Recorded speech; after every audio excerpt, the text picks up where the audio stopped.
21 asks, do Koreans like it when foreigners speak Korean or participate in Korean culture, or do they find it annoying/insulting? Now, I just want to make it clear that we're not speaking for every Korean person on the planet. Because there are a lot of them, and we cannot know what every one of them is thinking. And I don't feel like we have to say this, but apparently We do have to say this. Because some people don't understand that. Yes, it's just our personal experience. We're just talking about what we've experienced. Your experience might be different, but from our experience, we're trying to tell you our stories. Unless maybe we're wizards. Are we wizards? You think we have magic powers? You're a wizard, Martina! You're a wizard, Harry! It's because of your fat head. Any hoodle doodle poodle. Basically, when it comes to cultural events like sports or holidays, they are so super accepting. Oh yes, every experience that we've had in which we participate in Korean culture or events have been some of the best memories of our lives Yeah, in like Korea. like a World Cup. Oh yes, World Cup soccer was one of my favorite memories ever in Korea. Like I remember when we were watching it, we dressed up in Korean uniform, we had like the little devil horns, we had the paint under our eyes, we had a pitchfork, and we screamed and we cheered with everyone at the bar. We felt like such a sense of unity and community, and it was wonderful because when Korea scored and we cheered our guts out, people actually bought us free chicken and beer and thanked us for cheering for Korea, and it was so touching, and I swear it was wonderful experience. And the same if we ever watched like just a team event, like we went to Suwon and we watched them play, like we don't know the cheers, but we try to join in, and everyone is really encouraging. So yes, when it comes to cultural events, they're very happy when someone wants to participate and learn about their culture. Yes. So they will definitely hold you in their fuzzy warm And arms. embrace you lovingly. But when it comes to learning Korean and speaking Korean, we've experienced a couple different attitudes towards it. Okay, so from my experience, I speak Korean kind of okay. Like I could get by at restaurants and taxis and directions. I could have very basic conversation, but I'm not fluent in Korean. Now, whenever I try to speak Korean, I find people are very encouraging, except in an awkward way. So if I'll say something like, oh, my dog doesn't bite, or where is the location of this, they will say, oh, your Korean is very good. And I'll say, oh, thank you. But, you know, where is the location of this? And they'll be like, it's over there.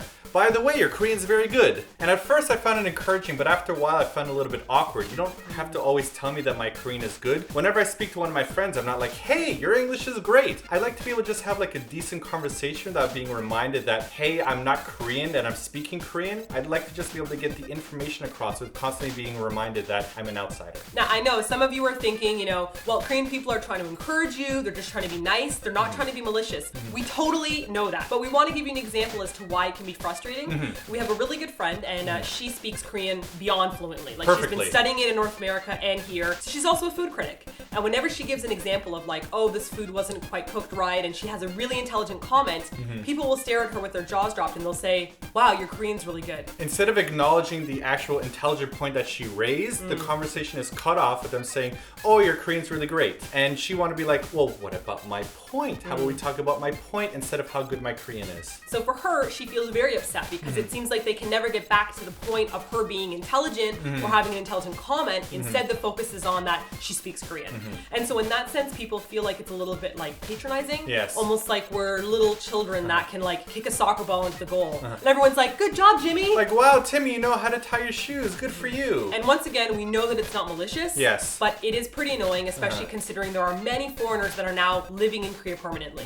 Now, the second attitude we came across is kind of like the opposite of the first one we were talking about. There's a bar that's set really high for learning Korean. So, for example, we might speak Korean to somebody, and in Korean, they'll say to us, oh, your Korean's really good, but why don't you speak more Korean? And then in Korean, we answer, well, we speak enough Korean to live. Now, from our experience, the people that scold us for not speaking enough Korean don't really understand what a lot of people come here to Korea for. Some people do come here to start a new life and fully immerse themselves in Korea, while other people come here to just experience it briefly and maybe go on to a different country. It's not like everybody has the exact same drive to learn languages. Some people are very passionate about languages, and some people aren't. Some people want to just experience the culture from a foreigner's perspective, and other people want to fully immerse themselves into the culture. Can I just mention?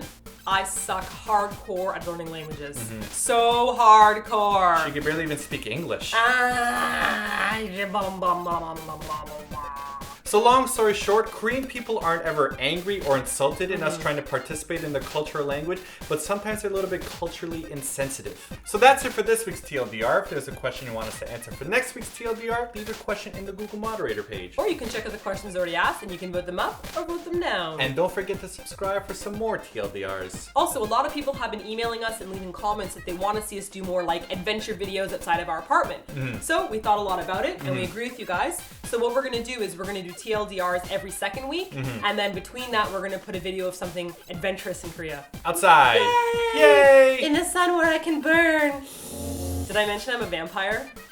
A sexy vampire. With the dullest teeth ever. Hey, I just punch you and then I use a knife and then I suck the blood. Also known as a psychopath.